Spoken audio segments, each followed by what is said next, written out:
venido a experimentar. Y muchas veces cuando hablamos de la espiritualidad estamos considerando esa dimensión invisible como si ese fuera el único lugar al que tenemos que llegar, obviando esta experiencia terrenal. Es como decir, vamos, encarnamos como si fuera una especie de accidente. Hay quien lo considera literalmente una especie de maldición, un engaño de un demiurgo. Bueno, está muy extendida esa creencia, esa filosofía, y que de aquí simplemente hay que escapar, que la rueda de samsara es una trampa, que estamos siendo forzados a encarnar. Y por lo tanto que la experiencia en sí mismo es un pasatiempo sin sentido, un pasatiempo macabro. Yo no estoy de acuerdo con esa cosmovisión, sobre todo porque no lo siento así y además me cuesta encajarlo con todo el conocimiento que ya tengo y probado sobre esta realidad. O sea, cuando hago el puzzle, esa cosmovisión me queda muy coja. Para mí venir aquí a experimentar tiene todo el sentido del mundo. Y cuando uno trata de humildemente conectar con la fuente y ver qué quiere la fuente, se da cuenta de que una parte de sí quiere experimentar todas las posibilidades. Y de hecho es lo más lógico y lo más sensato, que quiera ver qué pasa si nazco con este cuerpo, con esta vida, con esta idea, con esta conciencia opacada por aquí, opacada por allá, exaltada por aquí, debilitada por allá. ¿Y qué ocurre? ¿Y qué ocurre cuando se juntan varias conciencias, varios seres humanos? ¿Qué ocurre cuando somos sometidos a una serie de estímulos continuados? ¿Qué ocurre cuando aparece una energía regresiva, una energía desafiante y rebelde? ¿Cómo jugar con todo ello? Para mí tiene todo el sentido del mundo porque veo que las personas cuando están jugando y ganando se lo pasan bien. Otra cosa es cuando pierden, pero cuando ganan disfrutan mucho de esa experiencia de superación.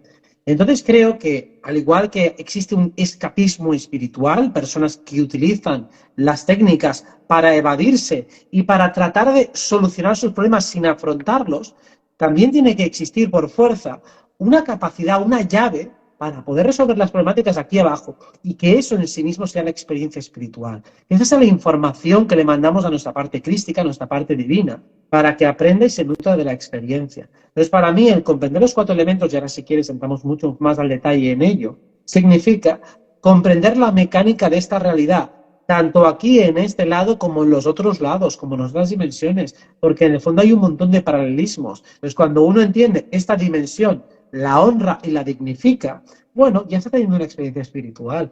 No hace falta tener esa experiencia con los mundos invisibles porque se puede tener aquí perfectamente, como un jugador más, la experiencia espiritual que muchas veces buscamos desde las técnicas de carácter más evasivo.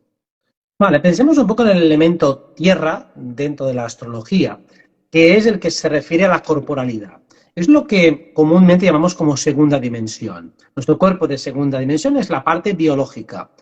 Podemos decir que los animales y las plantas viven una experiencia de segunda dimensión superlativa, de plena atención y plena conexión. Los animales tienen unos instintos tremendamente afinados, incluso sus sentidos físicos en su mayoría están mucho más desarrollados que los nuestros. O sea, la experiencia olfativa que tiene un perro común es muy superior al mejor de los humanos, al del protagonista de las películas del perfume, pues mucho más que cualquier humano ultradesarrollado, prácticamente cualquier perro. Entonces, honrar, entender y perfeccionar esa experiencia sensorial ya es algo mágico y espiritual, algo que la conciencia valora.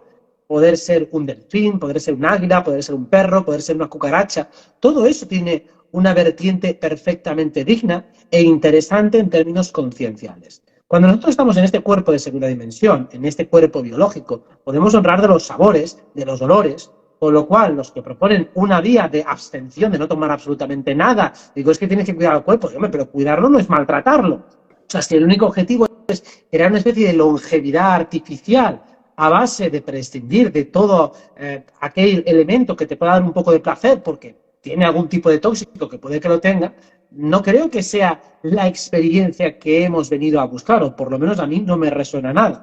Me suena mucho a ese chiste que dice este hombre mayor que va al médico y le dice, oye, me han dicho que si dejo de fumar, de beber, de tener relaciones sexuales, alargaré la vida. Digo, bueno, no la alargará, pero se la hará mucho más larga, ¿no? Pues prácticamente ese es un poco el juego, ¿no?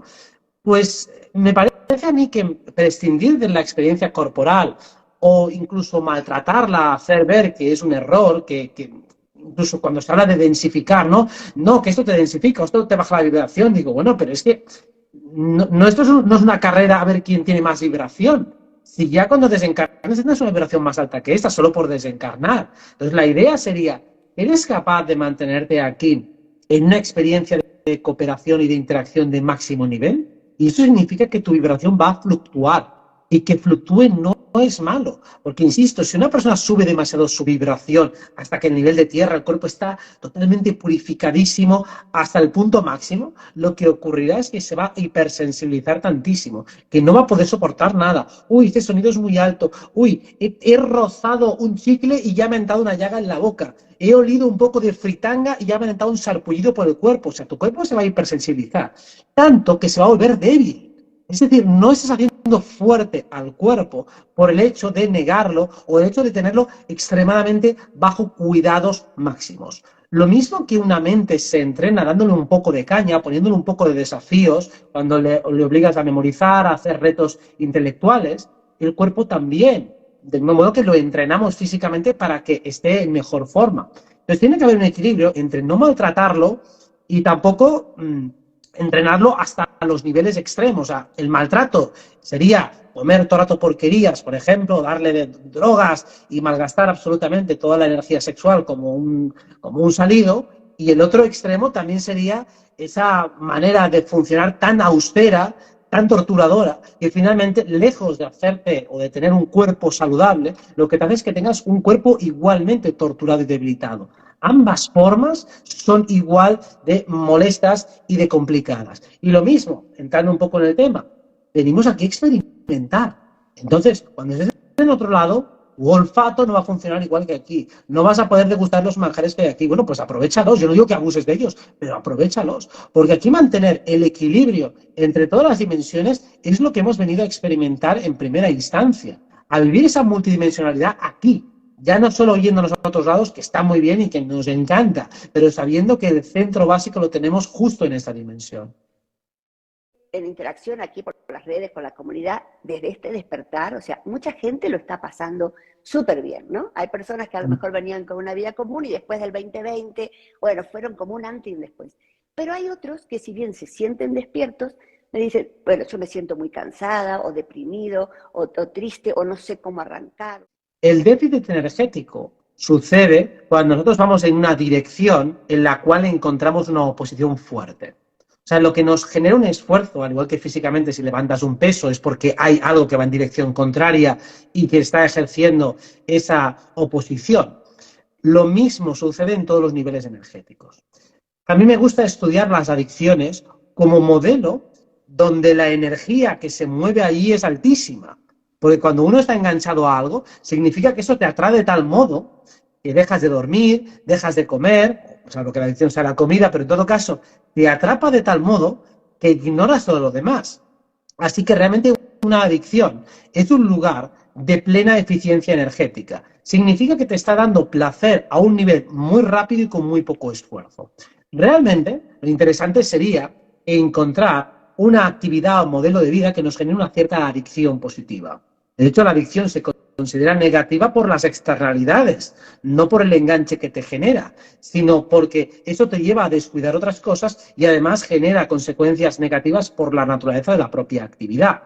O sea, la comida, pues el sobrepeso, los desórdenes alimenticios y demás, las drogas, evidentemente, el deterioro cognitivo, la evasión, etcétera, etcétera.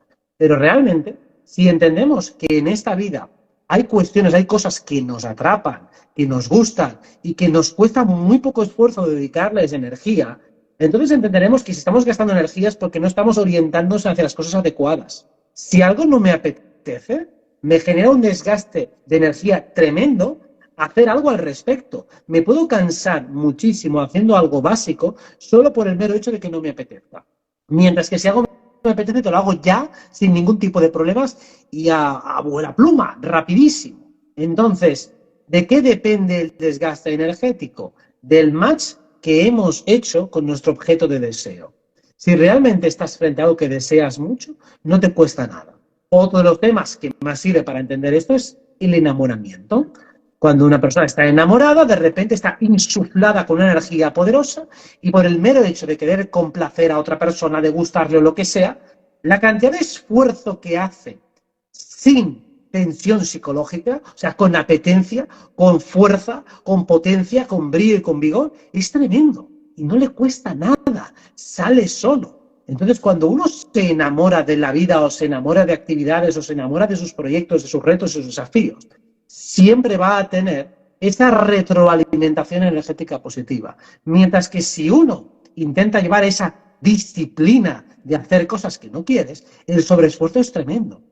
Si hay que insistir tanto a las personas para que sean disciplinadas, es porque la disciplina no funciona. No funciona un carajo, si no, no habría que insistir tanto, saldría sola. Pero tú quieres decir entonces que estas personas que se sienten así es un poco porque de alguna manera se obligan. Bueno, ahora tengo que hacer yoga, o ahora tengo que meditar, o ahora tengo, o sea, se obligan a un camino que quizás no es por allí el despertar de ellos. Pues sí, es exactamente eso, que seguramente se están obligando a hacer cosas que no quieren, en lugar de hacer las que sí que les apetecen. Uno piensa, tal vez, cuando inician el camino espiritual, que ya todo tiene que estar espiritualizado. O sea, que ver una serie ya no es espiritual. No, ver una serie, aunque sea la más banal del mundo, puede ser una experiencia espiritual si la analizas con otros ojos. Tener una conversación con un compañero, con quien sea, puede ser tremendamente estimulante si lo analizas con otros ojos. Hasta una conversación banal puede espiritualizarse si comprendes cuál es la base de esa banalidad o de esa frivolidad. Así que no hay temas espirituales y temas frívolos. Hay enfoques frívolos o enfoques espirituales. Por eso, sigue haciendo lo que te gusta y lo que te apetece, pero con otra mirada, con otros ojos y con otra profundidad. Bueno, aquí me das pie para otra pregunta que te quería hacer. En bueno, tú sabes, bueno, tú mismo eres protagonista, ¿no? Miles de videos todos los días por distintas partes del mundo.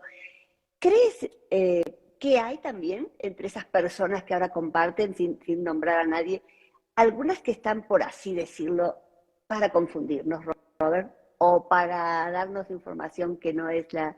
infiltrados, digamos, a ver, para ponerle una palabra? Probablemente sí que existan algunos, pero yo creo que son menos de los que se sospecha. O sea, yo creo que la mayoría son personas que no es que estén para confundirnos, sino que están confundidas. Y al estar confundidas, pues transmiten seguramente de buena fe esa confusión. Yo creo que eso es lo que más abunda. Personas que por torpeza, por ignorancia, por falta de destreza, conocimiento o experiencia en la que todo el mundo puede estar, pues transmiten los conocimientos de manera defectuosa o simplemente no llegan hasta donde querrían llegar. O incluso que pueden tener confusión de prioridades. Por ejemplo, los que transmiten información todo el rato de carácter negativo, lo hacen bajo la premisa, bajo la lógica o la filosofía de que hay que alertar a la población, de que es mejor ser precavido, ser prudente. ¿Cuántos años llevamos escuchando eso de reabasteceros? Reabasteceros, que en cualquier momento puede haber escasez de suministros y tal. Bueno, llevamos años. Y bueno, ¿cuándo paramos, no? De tener latas en conservas, de tener ya la despensa llena. Porque claro, si es una alerta indefinida, esos son demasiados años. Si me dijeras, mira, solo tener una alerta octubre de 2023, digo, bueno, vale, pues si es octubre de 2023 ya me preparo para esa fecha y si no pasa nada, pues ya está. Pero claro, si es una alerta indefinida, es demasiado. Creo que ellos, básicamente, y les pasa lo mismo, son personas que han sido muy descuidadas en muchos momentos de su vida y entonces sobrecompensan con una prudencia excesiva. Claro, las personas que ya de natural somos bastante prudentes y conservadoras, más bien vamos hacia lo contrario, a ser más alegres, a tener más potencia, a tratar de transmitir más optimismo, porque esa parte de cierto control, de cierta previsión, de cierta organización ya la tenemos. Siempre actuamos con cierta visión, no vamos improvisando y dando tumbos, sino que eso ya está más que mascada, esa asignatura, no necesitamos un refuerzo. Yo creo que eso, cada uno, al final lo que transmite es su propia vivencia, su propia experiencia, y la filosofía que transmite en su vida es el reflejo de su trabajo personal. Que puede haber infiltrados de contrainteligencia, del gobierno y demás, seguro que los hay, pero yo creo que son pocos. Y además, la mayoría no creo que tengan un gran nivel de impacto en las masas. Además, que eso presupondría también que los que gobiernan y mandan a esos infiltrados son muy inteligentes. Y yo no los veo tan inteligentes. Los veo muy torpes, porque si fueran sabios no harían esas cosas que hacen. O sea, eso denota una mentalidad y una cosmovisión muy infantil. Cuando se trata de espiritualizar a las élites, digo, bueno, en todo caso tienen algunos conceptos esotéricos y metafísicos. A eso yo no le llamaría espiritualidad, le llamaría cierta concepción y conocimiento del mundo invisible y del mundo mágico. ¿no? Pero de ahí a comprender sus fundamentos, digo, hombre, si comprendieras sus fundamentos, no irías a esas tonterías, esas chorradas tan tremendas que hacen y son totalmente contraproducentes. Por eso nunca me ha preocupado demasiado la contrainteligencia, la disidencia controlada, porque es que no te puede confundir, salvo que tú ya estés confuso por ti solo, claro. Yo coincido también y creo más bien eso, que esas, como tú dices, que esas personas, pero que tengo conocidos que sufren muchísimo porque están esperando ese corte de energía o como tú dices, ya la alacena llena de kilos de arroz, ¿no? En vez de, bueno, a lo mejor los que fluimos y decimos, bueno, pues ya si viene, si no tengo que comer, veré, capaz que me viene bien y bajo unos kilos o me hago un ayuno, ya veré, pero bueno, son formas de tomarlo, pero comprendo y realmente hay gente que lo pasa mal, ¿no? Lo pasa mal porque bueno, es también resuenan con ese miedo o con ese querer preverlo todo, quizás.